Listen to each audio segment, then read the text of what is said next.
He sacrificed all of his looks and set his stat to -255, but he gains over 100 billion stat points, which makes him stronger than a god in his new world. The story begins with a man named Shigeru Yoshioka. He is always at the bottom of the social ladder. With an unfortunate face and a bulky body, people rarely look at him kindly. However, he's learned to live with it. He isn't especially popular with women. However, he keeps a humble smile and tries his best every day. His small joys come from collecting games and doing a good job at work, until the day everything crashes down. It all starts one seemingly ordinary morning. Shigeru is on the subway, hands full of shopping bags containing erotic video games he just bought. Without warning, a woman screams and accuses him of groping her. Despite the obvious fact that both his hands are occupied, nobody bothers to look at the details. Worse, when the commotion forces him off the train, his bags burst open, and the games spill across the platform. The sight makes him an instant target of public scorn. No one believes his innocence. He is fined 300 zen for the incident, a punishment that carries more than just a financial burden. It destroys his entire reputation. The company he's worked so hard for lets him go. His image is forever tarnished,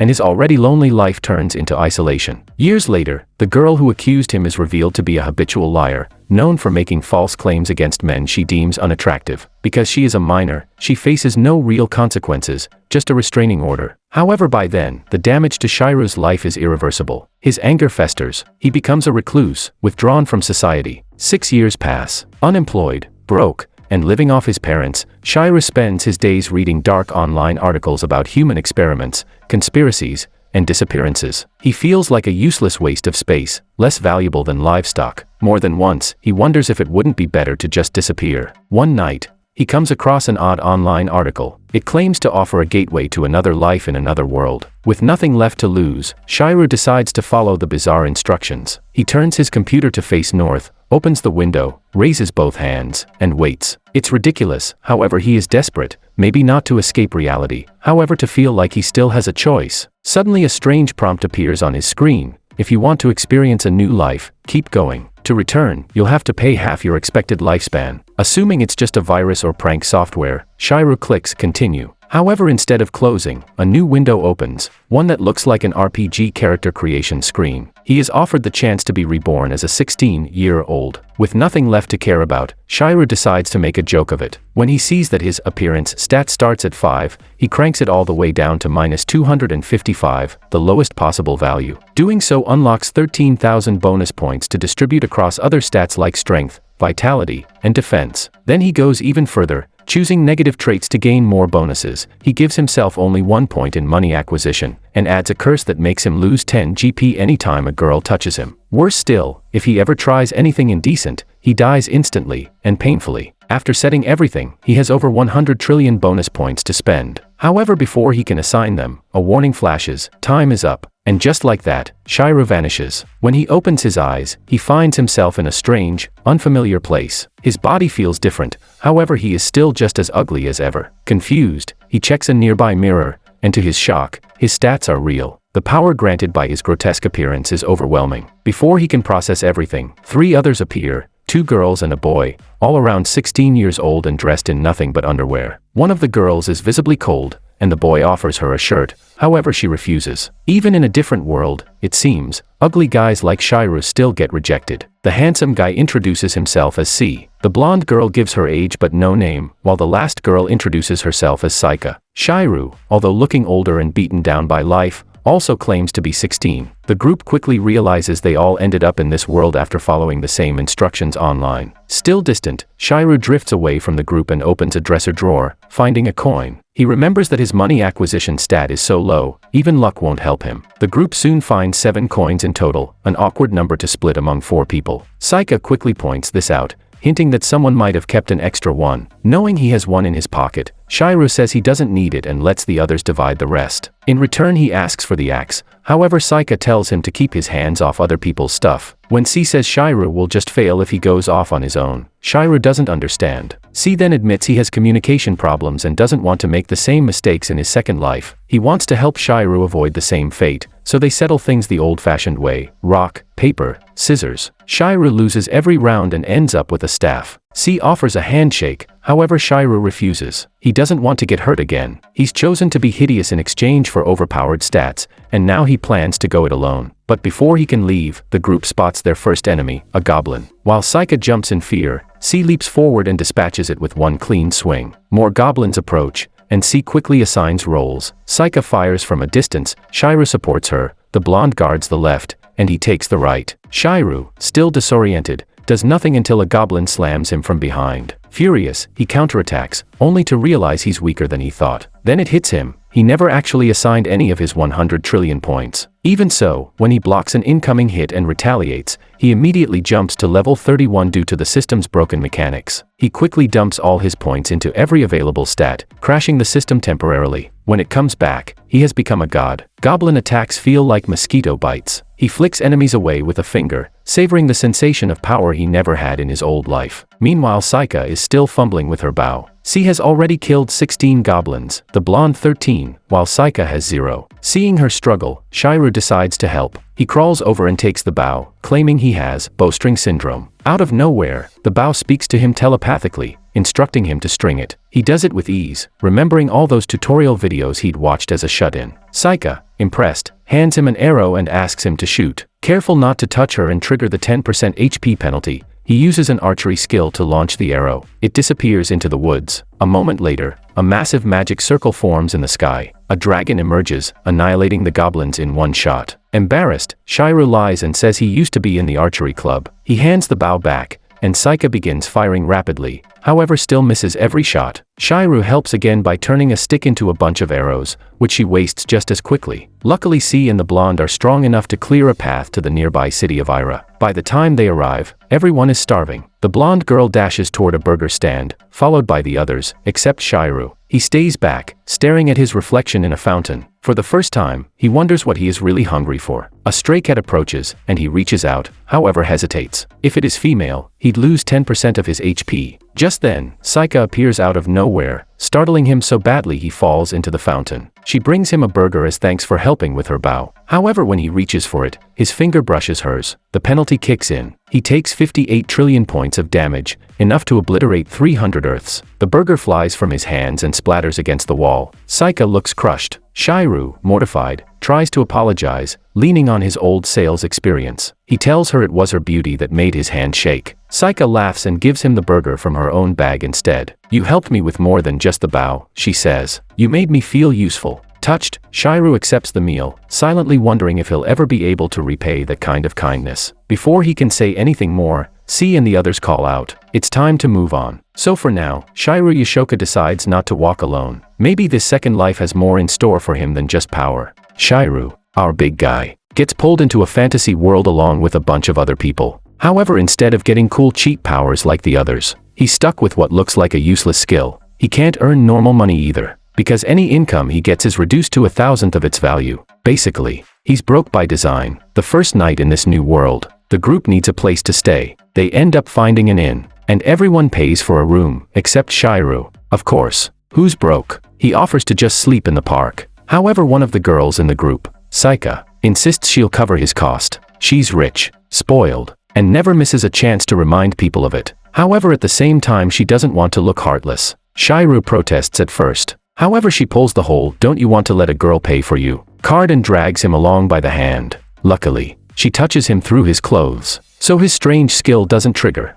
That night though, Shigeru lies awake thinking. He hates feeling like dead weight. He knows if he just keeps letting them cover his expenses, he'll only sink deeper into debt. So he decides he needs to find a way to make a living, even with his weird restrictions. Then it hits him, if money gets nerfed, maybe bartering won't. The next morning, everyone wakes up to find a spread of delicious food and cookies that Shigeru somehow got. They're shocked. How did the broke guy manage this? He explains that he made arrows out of sticks and traded them for food. Instead of dealing in currency, he used straight barter. The others are surprised. However, Seika brushes it off, saying he doesn't need to work so hard when she can just help him. Shigeru, however, feels like he's repaid his debt to her at least a little, and that gives him peace of mind. The group gathers to plan their next move. C, the leader, pulls out a map and points out that the monsters they fought earlier didn't drop loot or money, which makes survival tough. His solution is to check out a cave nearby where they might find resources and better opportunities. Everyone agrees. However, just as they're about to leave, a rugged man appears. He introduces himself as Kayashiro, claims he's also a reincarnated person, and offers to guide them to the cave. Right away, Shigeru gets a bad vibe from him. Kayashiro acts friendly. However, there's something a little too slick about him. Like he's seen this scenario play out with newbies before. Kayashiro pulls out some green cards, explaining that they're items given at the first log house and can be used for a one-time full discount at the inn. Seika panics when she realizes their group missed these entirely, and she snatches the cards from him immediately. C, cautious as ever, doesn't fully trust this guy. However, he weighs the risks and decides to accept Kayashiro's guidance for now. They really do need help navigating. The group sets off toward the cave, and soon enough goblins show up. Seika draws her bow and fires off arrows. However, they miss completely. Shigeru sighs in disappointment. Kayashiro steps in, telling her to imagine each arrow costing 1,000,000 yen. That trick works. Suddenly she becomes a lot more careful, and her next shot lands perfectly, dropping a goblin. They move forward, and to Shigeru's surprise, Kayashiro actually gives pretty solid advice. He teaches them about how to use their weapons more effectively. Though Seika quickly falls back into her bad habit of shooting arrows mindlessly, Kayashiro eventually notices that Shigeru isn't doing much in combat and asks about it. Shigeru explains that with his staff, he doesn't really have any useful skills yet. Kayashiro sympathizes, saying it's tough to level up with a staff, however reassures him that the ultimate staff skill is amazing. Shigeru already knows this. When he was out making arrows earlier, he ran into a giant orc and tried to use his strongest skill. However, the system warned him that activating it would annihilate everything within a 200-kilometer radius, killing over 1,000,000 people. Terrified, he cancelled it immediately. So yeah, he knows his weapon has insane potential. However, it's also way too dangerous. Kayashiro goes on to talk about his past. How he used to be in a mercenary group, however fell behind while his leader rose to become a king. He praises that king's strength, saying he's level 80 with stats over 160. However, to Shigeru, those numbers sound pretty weak compared to what he's capable of unleashing. The group finally arrives at the cave, which looks more like ancient ruins. Seika, who was initially scared, suddenly gets curious about the limestone spikes inside. Kayashiro warns her to stay back because they're dangerous, and Shigeru starts to wonder if she's actually just a kid at heart. She casually reveals he was 30 years old in the real world, which prompts Seika to share that she's actually 17 and preparing for college. Shigeru is a bit surprised. Despite her spoiled attitude, she's at least academically sharp. They continue exploring and soon face off against monster bats, eventually making it to the boss room. Seika charges ahead recklessly. However, Kayashiro stops her, saying she'd die instantly at her current level. She decides they've pushed far enough for the day and thanks Kayashiro for guiding them. Kayashiro accepts the thanks and compliments C, saying he'll make a good leader. However, Kayashiro isn't done yet. Before they leave, he insists on holding a special event for the newbies. He leads them into a safe space, a kind of conference room created by another summoned person where no monsters or magic can intrude.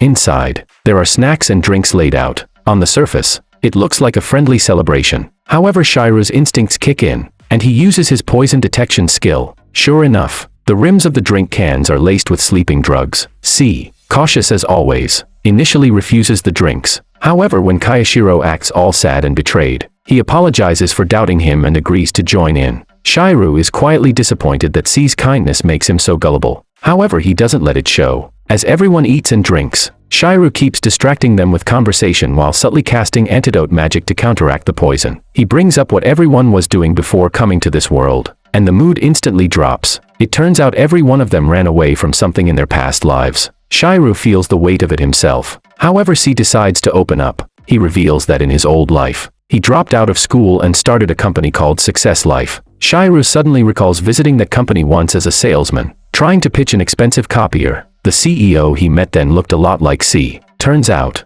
it really was him. C remembers too. He recalls how Shigeru, back then a confident salesman, made a big impression on him by barging in without an appointment and promising he'd never let him down. Inspired by those words, C let his employees run the company more freely. For a while, things went great. However, then he replaced his staff with AI, and the company collapsed. He became depressed, regretting how he wasted the chance Shigeru's encouragement gave him. That's why, in this new world, he swore to never let anyone down again. He even reveals that the salesman's name was Shigeru. Our Shigeru plays dumb, pretending it wasn't him. However, the connection is clear. Not long after, the poison finally takes effect. Everyone else falls asleep. and Kayashiro brings in his gang of thugs to capture them. Shigeru pretends to be asleep too, waiting for the right moment. The thugs start cuffing everyone, and C, barely able to stand, tries to protect his party, telling them not to harm his friends. Kayashiro mocks him, saying they're just products and need to be kept intact for sale. C explodes with anger, shouting that people who've already been broken by life deserve a second chance,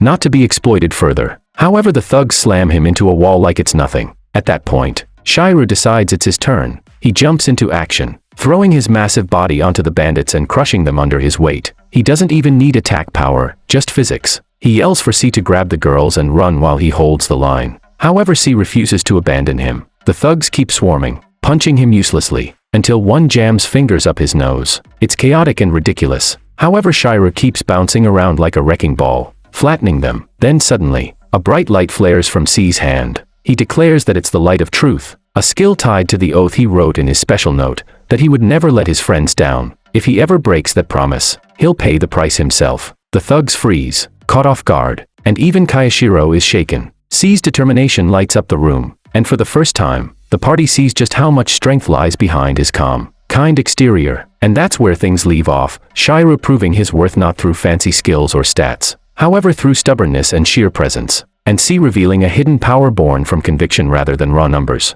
It's messy, chaotic, and kind of ridiculous. However, that's what makes their adventure so strangely compelling. When kidnappers target innocent girls, C doesn't hesitate. He charges forward, power radiating from him, and it looks like he's about to unleash his most powerful attack. But then, right before striking, he stops. Everyone is stunned. He explains that yes, he could wipe them out instantly, but he doesn't want to rob them of the chance to repent. Instead, he tells them they should face judgment under the law and rebuild their lives. Shiro, one of the kidnappers, doesn't get it at all, while Shigeru thinks C is just too kind for his own good. Surprisingly, Shiro surrenders and drops his weapon, but the peace doesn't last. As C turns to walk away, Shiro lunges to attack him from behind. Shigeru reacts instantly, tripping him up, and the fight erupts again. To confuse the kidnappers, Shigeru pretends C's friends are nearby. Then in a crazy move, he flicks dirt from his nose and blows apart a wall with explosive force. Everyone, including C, is baffled, but Shigeru plays it off as if it were C's power. Shigeru then describes it as a white-winged falcon responding to the hero's anger. The kidnappers, terrified, drop to their knees and beg forgiveness. Shiro even promises to change. Shigeru isn't convinced, but he lines them up and tells C to hit them so they can feel the pain of others. But C's anger has already cooled, and instead of unleashing his power, he simply slaps them across the face, one by one. Strangely enough, they thank him for educating them. With the girls safe, C carefully carries them to their beds, collapsing shortly afterward as the drugs in his system finally kick in. The kidnappers try to recruit Shigeru, tempting him with women and money, but he breaks his handcuffs with ease, declaring that even if his face is ugly, his heart is devoted to justice. They mock his appearance, but he ignores it, focused only on helping C. Later, the group hands the kidnappers over to the authorities and collects a massive bounty, 10 million yen, since the men were wanted criminals. C wants to share it, but Seika reminds him that the rest of them just slept while he did all the work. He feels guilty for trusting Shiro, but Seika comforts him, pointing out that he still came out on top. She also wonders aloud if Shigeru had been awake the whole time, and when C admits that Shigeru used his body as a shield, she calls him the true MVP. C tries to offer Shigeru a share of the money, but he refuses, saying he can't carry cash because of his curse. To cover it, he pretends to be bad with money. C still divides the reward equally, but when he tries again to hand Shigeru his cut, Shigeru refuses. Seika volunteers to hold it for him, though C warns her about her impulse buying habit. Afterward, Seika takes Shigeru to a restaurant. As he eats, he decides that with the little money he's allowed, he can survive on his own, meaning this might be his last meal with them. But Seika suddenly hands him a massive burger, telling him to show gratitude. He thanks her, making her beam. He reflects on how much she's changed since they first met. She was distant before, but now she's warm. She even confesses she just discovered burgers 2 days ago and completely fell in love with them. Their talk shifts to stats, and when Shigeru claims his are basic, Seika explains how she discovered a trick: lowering appearance gives you more bonus points. Shockingly, she admits she set her looks to -16 but also requested in a special note to still be pretty. Shigeru is floored. She's gorgeous despite the numbers, while he could have asked to be handsome but didn't even remember his own name. A stray cat appears,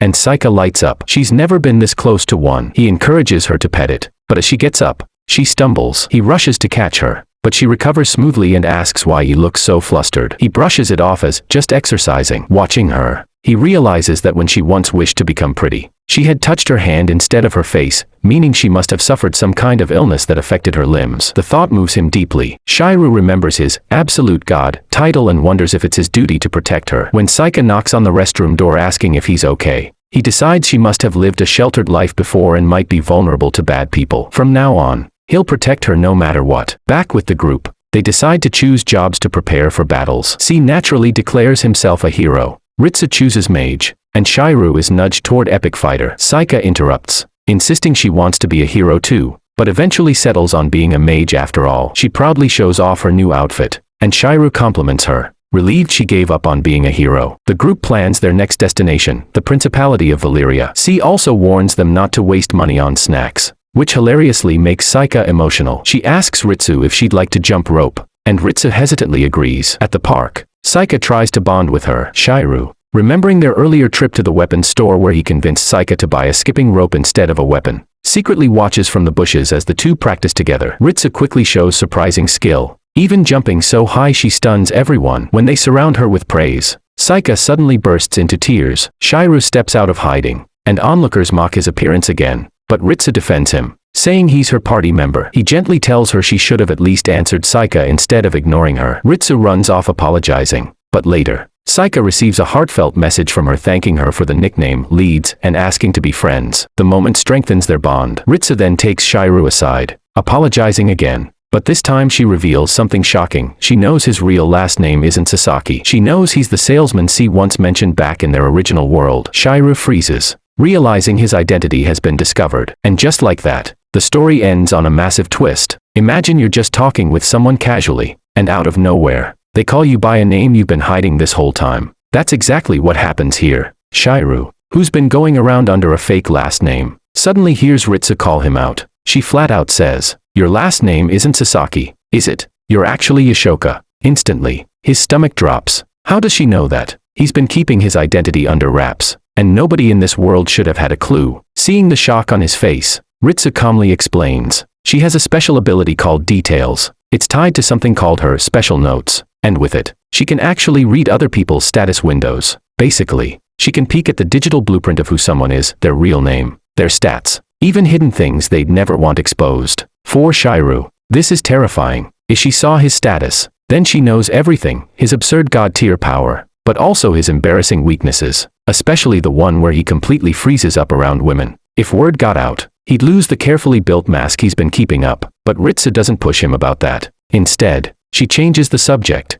asking if he knows what really happened with Seika in the past. He hesitates, he doesn't have the full story. That's when she admits something heavy. She says, "I'm the one who broke her." Just like that, Ritsu confesses she's carrying the weight of what happened to Seika, and the reason she's here now is because she wants to make things right. She starts opening up about her past. Back in the previous world, the real world, they weren't just strangers. Ritsu and Seika had actually met before. Though the circumstances were anything but normal, Ritsu wasn't just some random girl back then. She had been part of an advanced artificial intelligence program. It was a system meant to push boundaries, a space where people connected through virtual constructs. That's where she encountered Seika. Ritsu had genuinely wished for everyone's happiness in that program, but things didn't turn out that way. Through miscommunication and lack of control, something went terribly wrong. There was an accident, and Seika was the one who got hurt. Ritsu carries that guilt like a scar. Hearing this, Shigeru pieces things together. Could this AI program be connected to the one that destroyed C's company? The idea clicks, and it suddenly makes more sense. Ritsu then drops another bombshell. She's actually C's sister, his older sister. In fact, that's why she knows so much. Even though she looks completely different in this world, her whole appearance changed after the reincarnation, which explains why C doesn't recognize her. And honestly, Shigeru gets it. He's gone through the same thing. C didn't recognize him either when they first crossed paths again. So it adds up. Ritsu keeps going, telling him how she's heard stories about someone who could make others smile. She heard it from her brother, and she thought maybe Shigeru was that person. She's been looking for him all this time. But Shigeru doesn't just accept her words blindly. He wonders if she's playing him somehow, maybe spinning lies to earn his trust. Ritsu anticipates this doubt and explains something important. She literally can't lie. That's the price she had to pay for her special notes. Her ability to read people's status windows came with a condition. She sacrificed her ability to lie as part of her repentance. So when she says something, it has to be the truth. That hits hard, with no way to hide behind false words. Her confession feels raw and real. She asks him directly for help. Help me make Seika and C smile again, she says. That's all she wants. She believes they both deserve it after everything that's happened. Shigeru considers it. From his perspective, Seika and C are both way too innocent for the kind of world they're stuck in. They might mean well, but people like them are magnets for trouble. Criminals and shady types would easily see them as easy prey. So even though it's stressful, honestly, sometimes even exhausting, Shigeru decides to go along with Ritsu's request. They'll work together. Then, in a bold move, Ritsu takes out a blade and cuts her hair short right in front of him. It's sudden, but she explains why. For her, it's symbolic. She made a vow, and this haircut seals it. Plus, Seika once told her that short hair would suit her better. So this is also her way of connecting with her new friend. It's not just a style choice, it's a physical sign of her resolve. Watching her do this, Shigeru sees just how serious she is. She's not just talking about redemption, she's showing it in action. And for him, that's enough to finally trust her. Later the group begin their journey on the roads near Ira.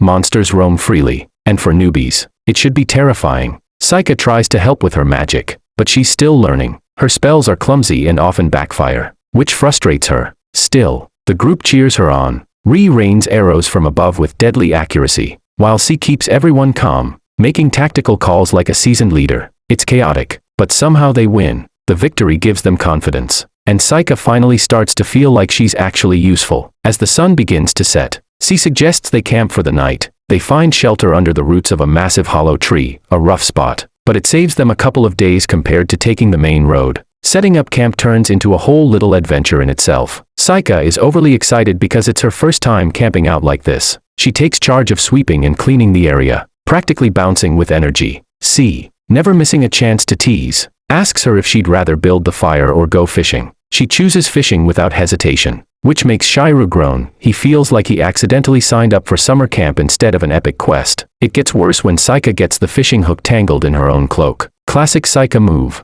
Shigeru steps in to help, and eventually decides to join her. The two of them stand by the river for what feels like forever, watching fish swim lazily beneath the surface, but no matter how hard they try, neither of them catch a single thing. That's when Seika suddenly opens up. She admits she doesn't want to be a crybaby anymore. She hates how often she bursts into tears, sometimes without even knowing why. It makes her feel pathetic, but Shigeru surprises her with his response. He tells her that crying isn't necessarily bad. People don't only cry when they're sad, sometimes it's because something touched their heart. And some people, he explains, eventually lose the ability to cry at all. That's when you stop getting stronger. Seika is stunned by the wisdom. She can't hold it back anymore and starts crying right there, wiping her nose on Shigeru's cloak. At that exact moment, Ri shows up, immediately making fun of how bad he smells. She also points out that while these two clowns were failing at fishing, she just shot 4 fish out of the river with 4 quick arrows. Seika beams with pride as she carries the catch back to camp, smiling from ear to ear. While Seika is gone,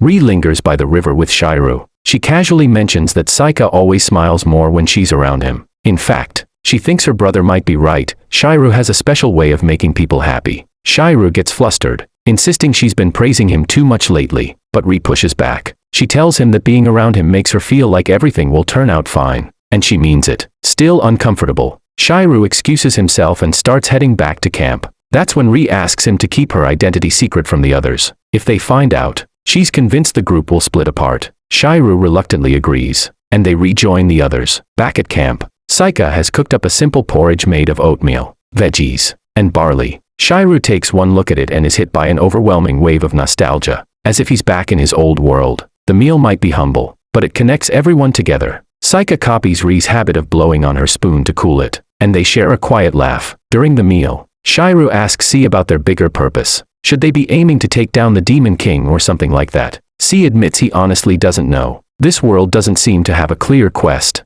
at least not yet. For now, their best bet is to head to the Principality of Valyria, a busier region where they might gather more information. Listening to him, Shigeru can't help but think C really does sound like a company boss giving directions. Just when things are settling, disaster strikes. Out of nowhere, a woman stumbles into camp, badly injured and missing an arm. She collapses by the fire. Earlier that day, she'd been running through the woods, fleeing from armed men. She'd barely managed to escape, but the cost was brutal. Her name is Ria. On the surface, she's just another wounded traveler, but hidden deep in her character window is a disturbing detail. She swore never to forgive pretty women, vowing to kill every single one she met. In other words, Seika is in serious danger. The group tends to Ria anyway. Seika heals her with magic, though the pain of her missing arm still lingers. When Seika politely corrects her thank you very much, Ria ignores her completely, which comes across as childish. But C points out that you can't win someone over the first time you meet them. And this woman is a perfect example. When Seika approaches with food, Ria nearly snaps.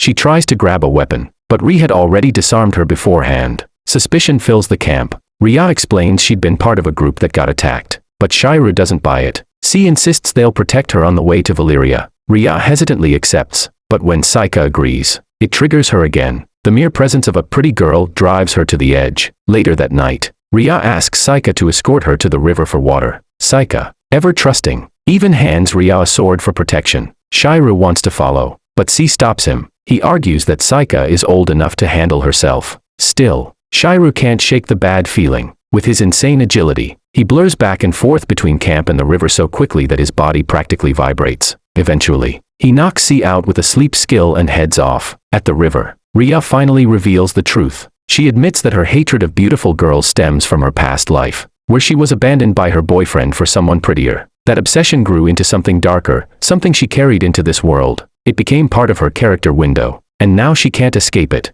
She's trapped by her own impulses, and it's ruined her life. She tells Seika that she plans to finish the job, kill her, and then asks C to kill her in return. Seika bursts into tears, asking why she would write something so cruel into her details. But Ria is already raising her sword. Before the strike lands, Ria appears and shoots the weapon out of her hand. An intense battle breaks out. Ria moves with surprising speed, dodging arrows and lunging for her weapon. But just as she's about to reclaim it, Shigeru appears, grabbing her only remaining hand. He draws his own blade and declares that this is the end of the line. But suddenly, a blinding light floods the forest. For a few heart-stopping seconds, everyone freezes, unsure what's happening. Then they see it. Seika herself is glowing, transformed into an angelic form, radiating pure light. And just like that, the night takes a turn none of them could have expected. Seika walks up to Ria and smiles, telling her that if she needs to stab someone, she should stab her. Ria is caught off guard. She doesn't know whether to laugh or strike. That hesitation buys just enough time for the rest of the party to act. Shigeru steps forward, his eyes hard, and he shouts at Ria to stop. Ria looks like she's about to attack, but Seika raises her hand and insists that she wants to talk instead of fight. The whole group freezes, stunned. Ria is literally trying to kill her, but Seika's first instinct is still kindness. She tells Ria that she must be suffering to act like this, and maybe, just maybe, if they understand her pain, they can find another way. Shigeru clenches his fists, but he doesn't interfere. He knows better than anyone that sometimes words cut deeper than blades. At first, Ria mocks her. She calls Seika naive, says the world doesn't work that way, and claims her power makes her a threat. But Seika doesn't back down. She even admits her own scars, talking about how she once had a horrible wound across her face and lost an eye. The memory still haunts her, but she refuses to let anyone else feel that same pain. She can't heal the emotional damage Ria is carrying, but she promises that together, they'll find a way. For a brief moment, it almost seems to work. Ria's sword lowers, but then something in her expression changes. She smirks cruelly and tells Seika that her crying face looks ugly. That's all the excuse she needs. If Seika isn't beautiful anymore, then she isn't her target. With that, Ria spins around and runs into the forest, leaving Seika stunned and brokenhearted. Ria immediately dashes after her, determined to see where this is going. Shigeru rushes to catch Seika as her form suddenly shifts back to normal. The energy she had been using fades, and her body collapses. She's weak, trembling, but alive, and Shigeru makes sure she doesn't hit the ground. Meanwhile, Ria finds herself alone in a dark, isolated place. She pulls out her sword, stares at her reflection in the steel, and carves something on a nearby tree. Her face is set with determination. She raises the blade toward her eyes, ready to blind herself. If she loses her vision, her cursed notes won't work anymore. For her, this is the only way to stop hurting people. But just as the blade is about to fall, Shigeru arrives. He slaps the sword out of her hands. Furious, he tells her she's not throwing her life away like that. Ria glares at him, demanding to know if he's here to kill her instead. But Shigeru shakes his head. He hasn't fallen that low. He understands why she wants to be rid of her power. But destroying herself isn't the answer. He has a better way. He offers her a deal. He'll take away her vision, but not her eyes. She stares at him, confused, until he explains. He possesses a dark element technique called the five-finger underworld seal. It's powerful enough to seal away one of her five senses permanently. But in exchange, It strengthens her other abilities. It's a gamble, she'll lose her sight, but gain new strength. Ria can't believe what she's hearing. Who even is this guy? How can a businessman running out of food, as Shigeru half-jokingly calls himself, have access to magic like this? He insists that this is his best offer, and it will blind her without destroying her body. The seal will last until someone with immense light power cancels it, which means probably never. She asks why he's even doing this. Why risk so much for Seika's sake? Is it just because she's pretty? Shigeru cuts her off coldly. He's not that shallow. He admits something personal. When he first joined, he couldn't trust anyone, not even his own party. But Seika was kind to him anyway, even though he considered himself ugly and unworthy. That kindness is something he can't forget. So he's repaying a debt. Ria looks away, murmuring that it must be nice to be in a good party like his. For a moment, Shigeru surprises her again. He offers her a spot with them. He believes Seika would accept her if she knew the truth about her pain. But Ria shakes her head. She refuses. She has sinned too much already. Her path is her own, even if it's lonely. Still, she accepts Shigeru's deal, without hesitation. He presses his hand to her head and activates the 5-finger underworld seal. Later that night, Shigeru returns to Seika, who has just regained consciousness. He tells her what happened. Her healing had regenerated Ria's arm, and Seika lights up, thrilled by the thought that she can help so many people with her gift. But Shigeru's tone is serious. He warns her that this power is too valuable. If people learn about it, they'll come after her, the same way thieves go after treasure in every story. Seika's face falls. She hadn't thought about it that way. To protect her, Shigeru even lies a little. He tells her that Ria tried to kill her simply because she was pretty, and that she has to be careful. Seika asks him what she should do.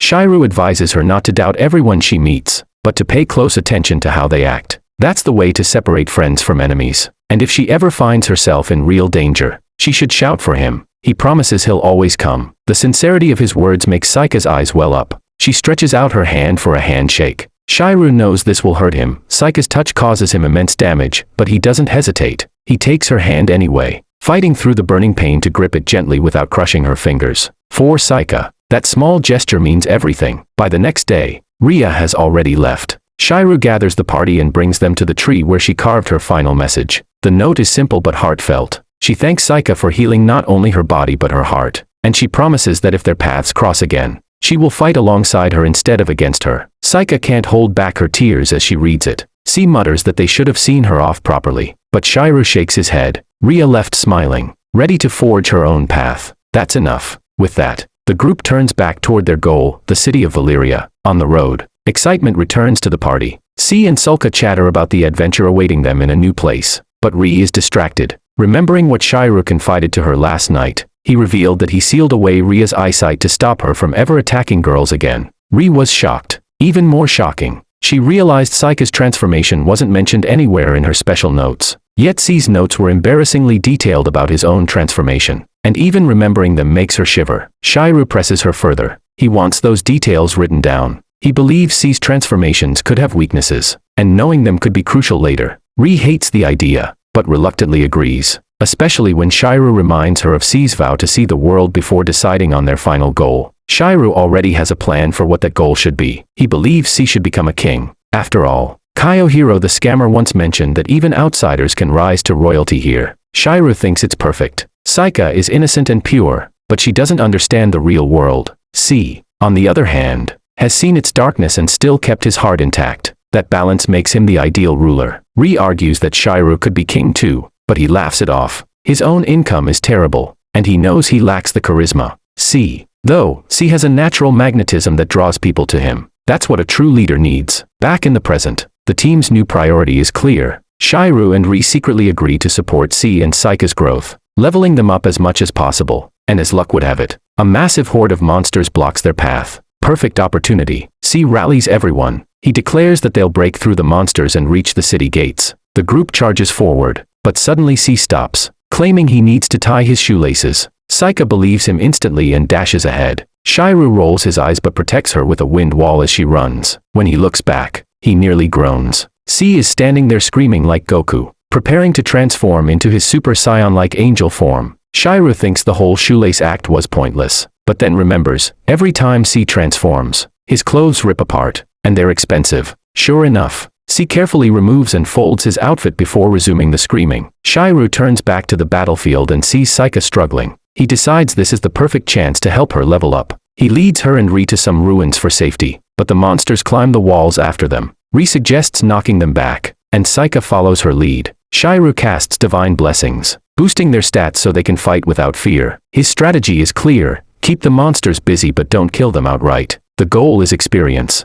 not a quick victory. He even creates mud golems to stall the horde. Then he glances back to check on C. To his disappointment, C is still screaming. He needs anger to transform, but nothing's pushing him over the edge. Finally, C remembers the time an intern stepped on his shoe. Rage floods through him, and the transformation surges forth. This time, his clothes survive. With wings spread wide, he charges down the hill, only to run instead of fly. Shigeru can't help but wonder what the wings are even for. C leaps onto the ruins, striking dramatic poses. Ri cringes so hard she almost collapses. He declares himself Hero Aldine, a wandering adventurer, and hurls himself at the monsters with flashy techniques. Seika is awestruck. Ri is nauseous. Shigeru just shakes his head. The battle rages on. C smashes smaller monsters with ease, but when a giant rock golem appears, he does something odd. He deactivates his angel form, choosing to fight normally so he can aura farm later. With calculated moves, he wipes out the horde one by one,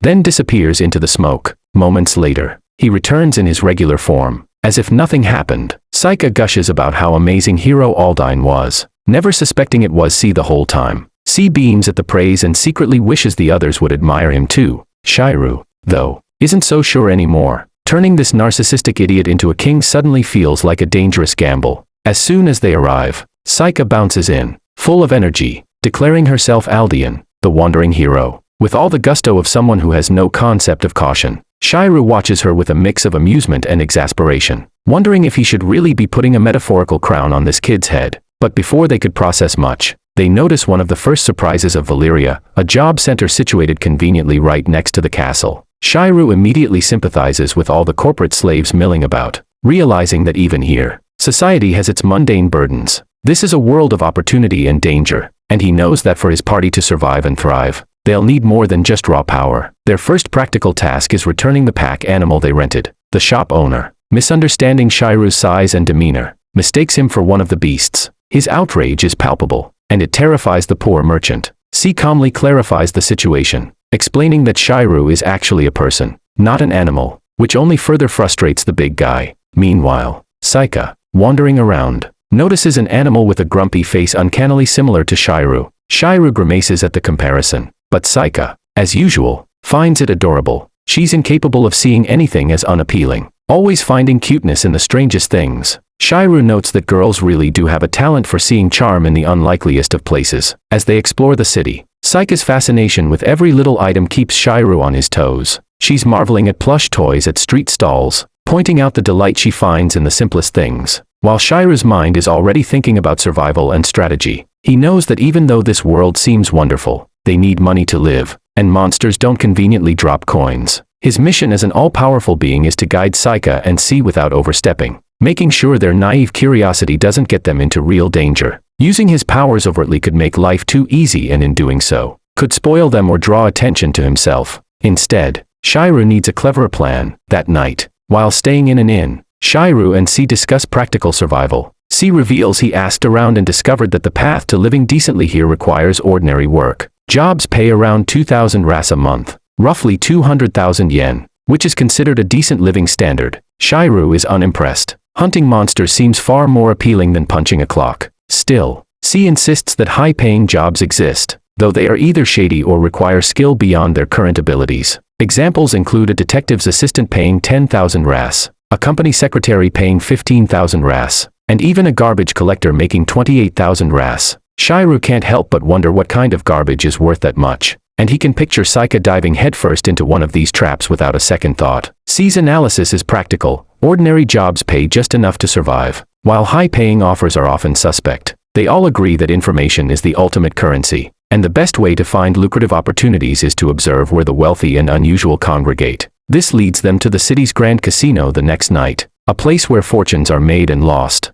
and where unusual individuals offer unexpected insight. Seika, naturally, is the first to dive into the games. She's enthusiastic, frantic, and incredibly unlucky. She tries everything, loses constantly, yet never loses her spirit. Shigeru, already wary of his own appearance and the contemptuous stares it draws, observes from the sidelines. His unattractive appearance makes social interaction difficult, so he relies on the more attractive or socially adept members of the group. C charms the staff and patrons with determination and charisma, while Ri works quietly in the background, her window reading abilities picking up valuable details that the others would never notice. Seika, for her part, is just having fun, though she eventually pauses to grab a bite to eat. When Shigeru asks Seika about her remaining funds, she cheerfully notes she still has 30,000 RAS plus a single 10 RA coin, down from her initial 50,000 RAS. This small sum, paired with her naive confidence, is enough to make Shigeru lose even more hair from his already thinning head. The tension heightens when a man named Kaja,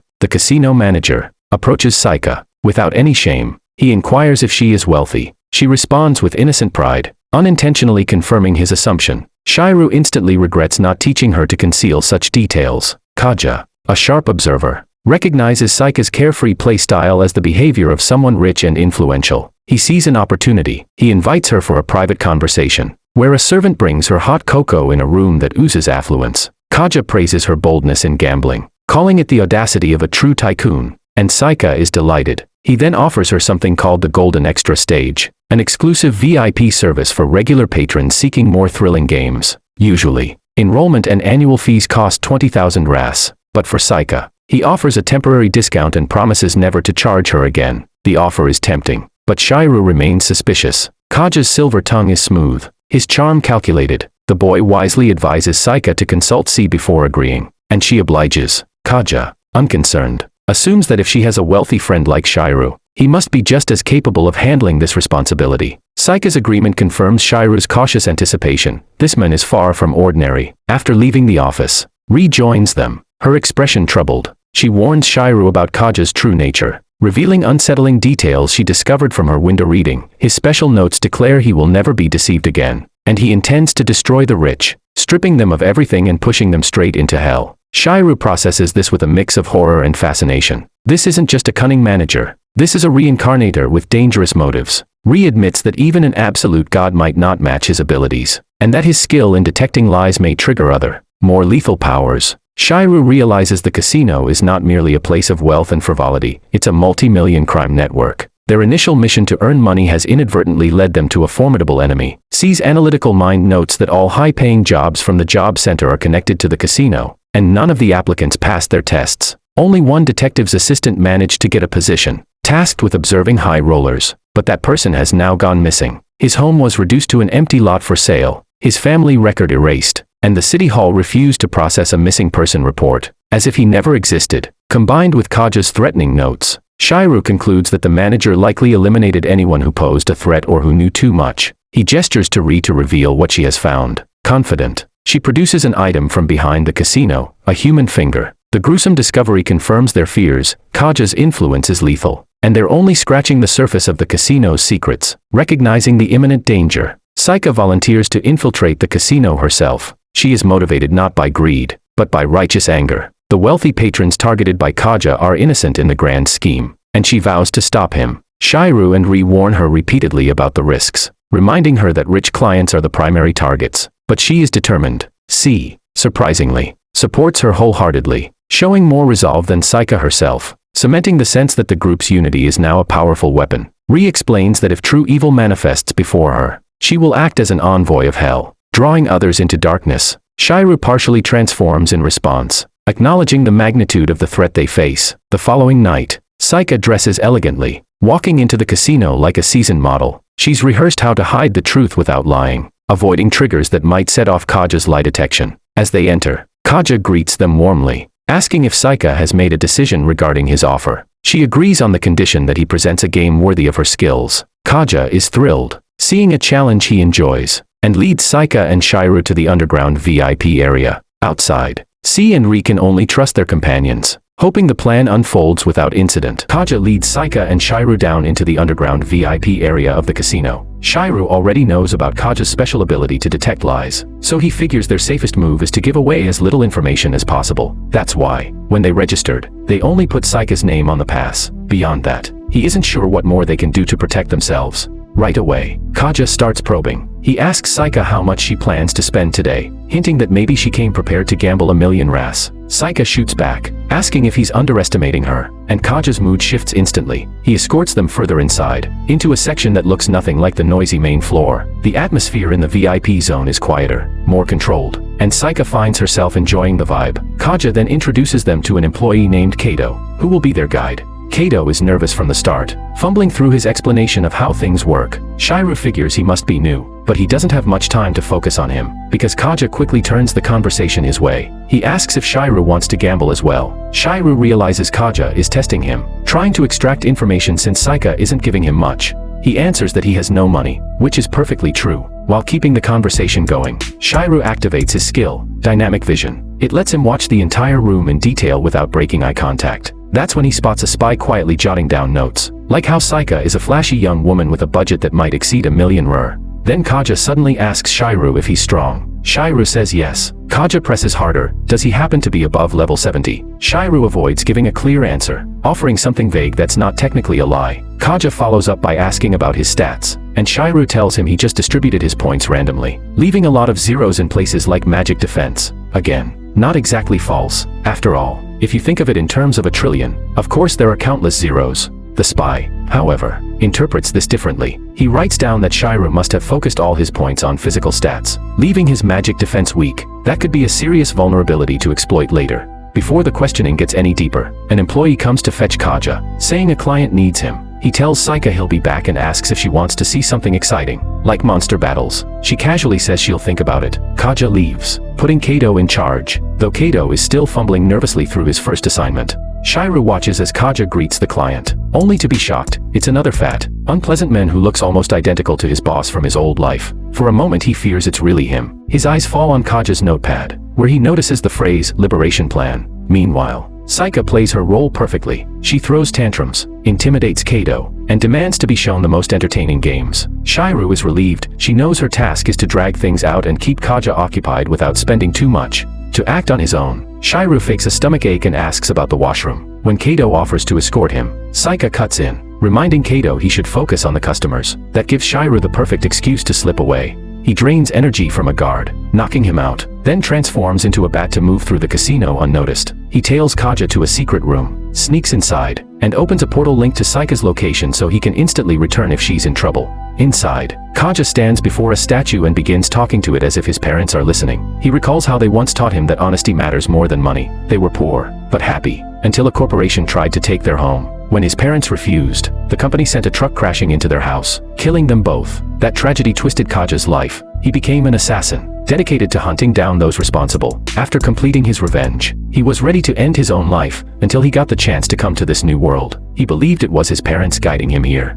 Now, in this world, he sees the same injustice, the rich crushing the poor. His new mission is to punish them, to free them from their greed. He asks his parents to keep watching over him. From the shadows, Shigeru realizes Kaja has no other reason to live except for this endless revenge. Just then, Kato and another worker rush in, saying Seika is upset and wants to leave because the games aren't interesting. Kaja laughs, saying she must be scared of the high exchange rates. He instructs them to use strategy number 13 to keep her hooked. But when one of them answers, Kaja detects a lie. His ability activates, draining the man's life until he collapses into a husk. Kaja casually orders a henchman to dispose of the body, then turns to Kato, asking if he understands the plan. Terrified, Kato explains that strategy 13 means letting Seika win to get her addicted. Kaja smiles and praises his honesty. Having learned more about Kaja's deadly power, Shigeru slips back to Seika. As expected, she's winning game after game, but Shigeru's mind is distracted, replaying the image of the man's death. Seika demands his attention. She's on a winning streak of 6 rounds and now has 2 million RAS. Both Kato and the dealer are nervous when she insists on betting all of it in the next round. Kato begs her not to go all in, but she brushes him off, saying that's just her style.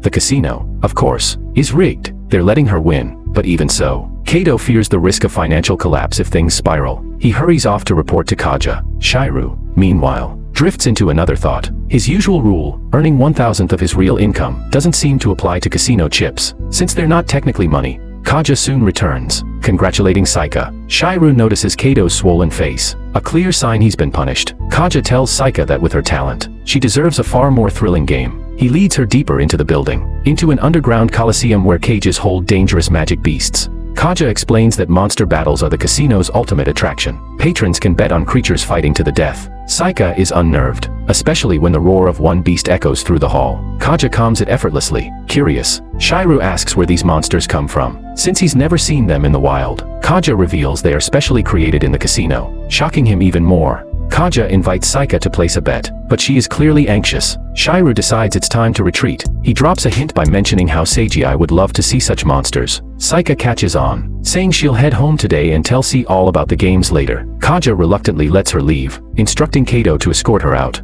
In the elevator, Seika notices Kato's bruised cheek and heals him with magic. Touched by her kindness, Kato finally opens up. He warns her never to return, because Kaja intends to kill her. Many wealthy patrons and even casino employees have already died by his hand, and Kato lives in constant fear. Shigeru suggests Kato escape with them, but Kato refuses. Kaja knows everything about him, making it impossible to run. Instead, he asks them to spread the truth outside so one day a hero might destroy the casino. That hope is fulfilled almost instantly. C, also known as Hero Aldine, appears along with Ri. Seika is surprised to see them together, and Ri admits they both infiltrated the building separately and crossed paths. Overcome with emotion, Kato says a real hero has come at last. C comforts him and prepares to confront the casino's manager. Shigeru volunteers to fight at his side, and C retracts his wings so he can fit in the elevator. Kato comes too, explaining Kaja's terrifying ability, absorbing the life and skills of anyone who lies. When they return to the VIP floor, Kato yells at the customers to evacuate. He warns that the monsters below have been released and might attack. Panic spreads, employees are overwhelmed,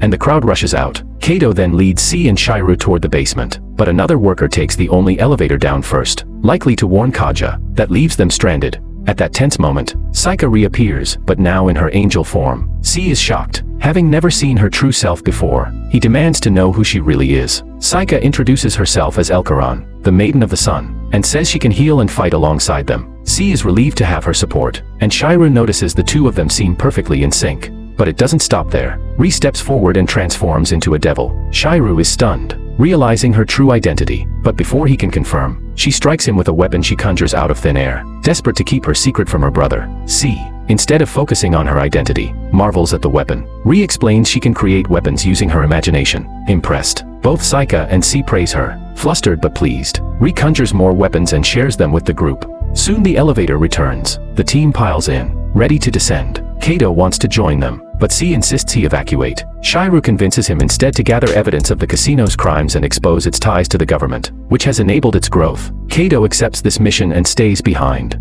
As the others head down, Shigeru tells them to be cautious. He insists that Kaja should be his opponent alone, because he knows Kaja is irredeemable and doesn't want C or Seika to be tainted by fighting him. When they finally reach the basement, the sight is grim. Kaja has already killed the employee who tried to warn him, draining him just like before. Imagine walking into a casino and suddenly realizing the person running the place isn't just dangerous, but actually stealing the powers of the people he kills. That's exactly what Shigeru and his friends find themselves up against when Kaja murders one of his own men right in front of them. At first, Shigeru points out that weapons aren't even allowed in the casino, wondering if Kaja really wants to start a fight. But then it becomes clear, this wasn't just a killing. The men Kaja took out had the rare ability to heal, and now Kaja himself demonstrates that he can use that exact same power. Ri quickly puts it together. Kaja absorbs the skills of anyone he kills, which makes him even more terrifying than before. C and the girls prepare to confront him, but suddenly the lights go out, everything goes dark, and a voice echoes through the arena, welcoming them like they've just stepped into a show. When the lights come back on, Kaja is gone. Shigeru immediately notices his absence and starts looking for him, even managing to save a customer in the chaos. Then things get worse. A massive chimera bursts out of its cage and starts breathing fire across the room. Ri doesn't hesitate, she extinguishes the flames, shocking everyone with her quick reaction and skill. But this isn't an ordinary chimera. Ri checks its stats and sees it's a level 80 monster with dark attributes, which means it'll take a light element attack to stand a chance against it. C steps up, dodging its fire breath and deflecting fireballs, but he realizes one of the blasts is heading straight for Seika. Panic kicks in, but Ri saves her just in time, telling C to stay focused and keep moving so the chimera can't pin him down. C pushes forward, dodging attack after attack, until the chimera tries to crush him outright. He counters with a massive pillar of light, destroying the beast against all odds. Even though he's clearly outleveled, he still manages to win, leaving Shigeru impressed. But before the victory can settle in, the chimera's body crashes into C and knocks him to the ground. Seika quickly heals him, and just like that, the spotlight shifts again. Rutsa comments that Seiji has leveled up, even advising him to raise his defense, which makes him realize she can actually see his stats. The announcer in the arena then praises C for defeating the chimera, but the moment of triumph doesn't last. 2 more cages open, and out step 2 more chimeras, both revealed by Rutsa to be level 200. The stakes jump instantly. C orders Shigeru to track down Kita, while he stays behind with the others to hold off the monsters. Before leaving, Shigeru casts a debuff spell to slow them down, buying his friends precious time. Meanwhile, Kaja is watching the chaos from behind the scenes, laughing to himself. He claims he actually wants to liberate C and the others, but Shigeru suddenly appears right behind him. Kaja reacts fast, trying to strike him, but Shigeru blocks it with ease. Kita, surprised, asks what Shigeru is doing backstage. Shigeru says he just wants to talk, but then notices the room is full of eggs. He immediately realizes this is Kaja's breeding ground for his monsters. Kaja tries another cheap shot, but Shigeru blocks again and presses him with questions. He asks if Kaja hates the rich, and Kaja doesn't hide it. He admits he despises them, blaming wealth for corrupting people and causing endless suffering for the poor. To him, the rich are depraved and deserve purification, while he sees his own soul as pure because of the hardships he's endured. Shigeru, unimpressed, tells him to surrender. Kaja laughs in his face, boasting that he's level 521, so strong that not even an army could take him down. But Shigeru fires back that he's no better than the rich he claims to hate, because he's just making innocent people suffer. The words hit a nerve, bringing back Kaja's rage over how rich people killed his parents. But before he can recover, Shigeru slams him with a powerful punch, calling him an Epicfighter in spite of everything. Back in the arena, C and his team are locked in a desperate fight against the last monster. Ritz points out that its stats are off the charts, making the situation look hopeless. Seika keeps healing C as he pushes forward, determined to do whatever it takes so they can regroup with Shigeru. Meanwhile, Kaja refuses to back down. He summons his ultimate monster, claiming its stats max out at 9,999, practically the power of a god. Confident, he mocks Shigeru, saying he must have wasted all his points on physical combat, leaving his magic at 0. He then orders his monster to unleash the strongest spell he knows, the Thunder of Gods. Lightning engulfs Shigeru, and Kaja smirks, certain the fight is over. But then Shigeru turns the tables. He activates Northern Cross Blizzard, a legendary spell that freezes the entire room and impales the monster with jagged ice before slicing it in half. Kaja is stunned, demanding to know how this is possible. Shigeru calmly explains that Thunder of Gods isn't even the strongest spell, Blizzard is. Kaja stares at him in disbelief, wondering how an epic fighter can even use magic. That's when Shigeru reveals the truth. Being an epic fighter was just a title given to him by C. In reality, he's an almighty god. Kaja knows he isn't lying, but his pride refuses to let him accept it. In desperation, Kaja charges, only to be stabbed from behind by a glowing spear. A girl named Karina steps out of a portal, wielding the ordnance spear. She tells him he should never have killed one of their members, the men who had the power to synthesize magical beasts. Kaja, bleeding, protests, claiming he did everything for her because she once told him she wanted to meet another god. But Karina brushes it off, saying she doesn't know what he's talking about. Hearing this, Kaja calls her a liar, referring to her as the almighty god. Shigeru is shocked by this revelation, realizing she's like him. Karina doesn't deny it, but she shows no sympathy either. She tells Shigeru that Kaja's already finished, then turns to him with a calm question, does he want to talk? Because she knows he's also an almighty god. Shigeru immediately puts distance between them, warning her to stay back. She teases him, asking if he's shy, but the truth is he's cautious. He knows that even a single touch could be fatal. He then asks why she killed Kaja if they're supposedly on the same side. Karina explains that they both belong to a group called the Ordnance Spear. She admits that most of its members are reincarnated people, outcasts who can't live as ordinary citizens. Many are criminals or misfits who would wreak havoc if left unchecked. So they banded together to maintain order in the world. When Shigeru asks if she created the group, she clarifies that she's just working with them, mainly to deal with problematic members like Kaja. She then surprises him by inviting him to join. She points out his strange appearance and guesses that he deliberately set his looks to the lowest possible value to maximize his stats. She even speculates about what else he might have sacrificed to become an almighty god, joking it must have been his desire for women. To her, he's like a samurai willing to lay down his life for his path. And she admits something personal, she's lonely. No one can match her power, but Shigeru might be the only exception, the only one who understands the price of becoming an almighty god. Shigeru listens and says they can be friends, but he refuses to join the Ordnance Spear. His goal is to guide his friends, not align with her group. He even invites her to join him instead, but she shakes her head, saying they'll never get along. She warns him she'll become his obstacle, leaving him confused about what he did to upset her. Suddenly, Kaja stirs again, barely alive. He confronts Karina, saying she lied to him because she once said she wanted to meet a god. This time, she admits it. She wanted to find a god who could guide her whenever she was lost. But before he can act, she slices off his arm with her portal, knocking her mask away in the process. For the first time, her real face is revealed, leaving her flustered. She quickly turns away, embarrassed that Shigeru can see her like this. Realizing it's time to leave, she tells him she has to go home. With a final farewell, Karina steps back into her portal, leaving Shigeru alone with more questions than answers. After a week they're sitting on a mountain of cash. Millions given as a reward for stopping him. C doesn't even want to take it. He insists he only acted for justice, but Shigeru tells him refusing would cause problems for the government. Normally, Aldine and his friends would have taken the biggest share, but since they never showed up, C's group ends up with half.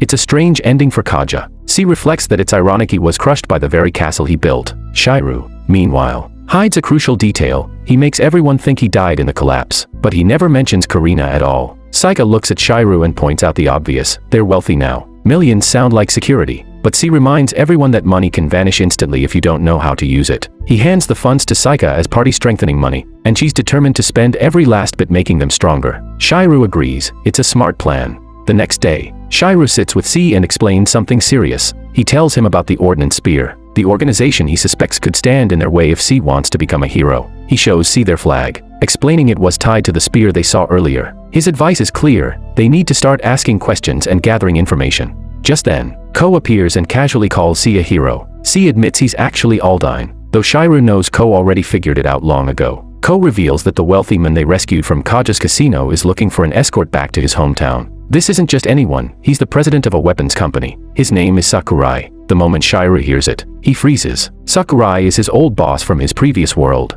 When they meet again, Sakurai thanks C sincerely for saving his life, but then his eyes land on Seika. He drops to his knees in front of her, and Shigeru can't forget what kind of man he used to be, someone notorious for harassing girls. They all travel together by carriage, and Shigeru is relieved Sakurai doesn't recognize him. Watching from afar, Karina mutters that Shigeru looks like a hypocrite. The group eventually arrives in Sakurai's hometown and joins him for dinner. The food amazes Seika, but Shigeru remembers something odd. In his old world, Sakurai barely ate, always worried about his uric acid levels. This time, he notices a girl named Matsu casting a recovery spell on Sakurai as he eats, realizing that's how he resets his levels here.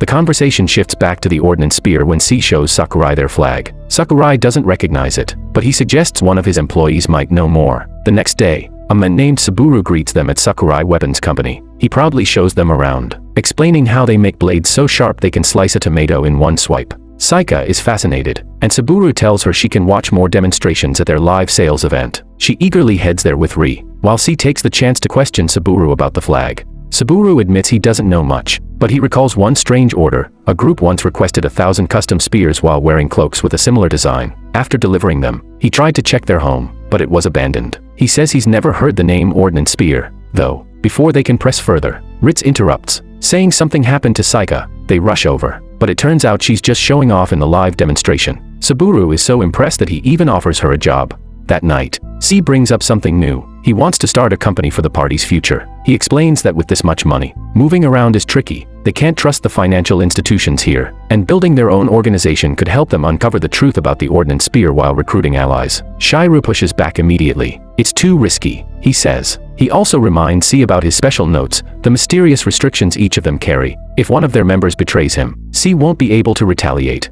Instead, Shigeru suggests a bigger vision. He tells C to think like a king, surround himself with trusted confidants, rule from above, and let others govern in his stead. To him, that's the safest way forward. C interprets this differently, deciding he'll hire a president to run the company. He thanks Shigeru for the advice, but Shigeru realizes C misunderstood. It reminds him of a comment he once made in their old world that shaped the way C managed his company back then. When C asks him to be one of his founding members, Shigeru refuses. He reveals his own restriction. His income rate is 0. Any money he touches will vanish instantly, but C doesn't care. To him, Shigeru is still a good person. He points out that Shigeru could have used his ability to erase all their funds and drag them down into misery with him, but he didn't. C begs him to lend his strength anyway, and eventually Shigeru agrees, promising to help him make the company a success. The next day, C gathers the girls and explains his plan. The company will be a support system for people suffering under their special notes. The girls all agree to join. When Seika asks about the name, C proudly suggests Burning Flare Humans, but everyone thinks it sounds ridiculous. They move past it and return to Valyria, where the company officially begins. A month later, C introduces the group to their chosen president, a man named Kai. He explains that Kai is the one who gave him intel about Kaja's casino. Shigeru is surprised. How did he survive? Considering Gogeta could detect lies, Kai explains that keeping a low profile is his unique ability. From now on, he'll manage their company. Ko also appears, announcing he'll be working with them too. Finally, C reveals the official name of their company, Vicebridge. It symbolizes a bridge to the light. A path toward justice for those suffering from their restrictions. Shigeru admits it's a decent name compared to the earlier suggestion. Seiji then reminds everyone of their top secret mission, gathering intel on the Ordnance Spear. By now, Shigeru has already told the group about them, though he deliberately leaves out the fact that Karina is another almighty god. The company starts working. Shigeru trains Seika on how to handle operations. C reviews registration documents, and Ritz uses her ability to investigate applicants. We see Seika and Shigeru interviewing one man who complains he can't accept money due to his special notes. Seika quickly suggests he accept goods instead of cash, an idea he never considered. He's relieved, and Shigeru notices how dependable Seika has become. But then the next applicant walks in. Shigeru stiffens immediately, sensing danger. The figure is a woman, and something about her presence makes him feel like something terrible is about to unfold. And that's where the story cuts off. Remember to like and subscribe to the channel. Thanks for watching. I'll see you next part.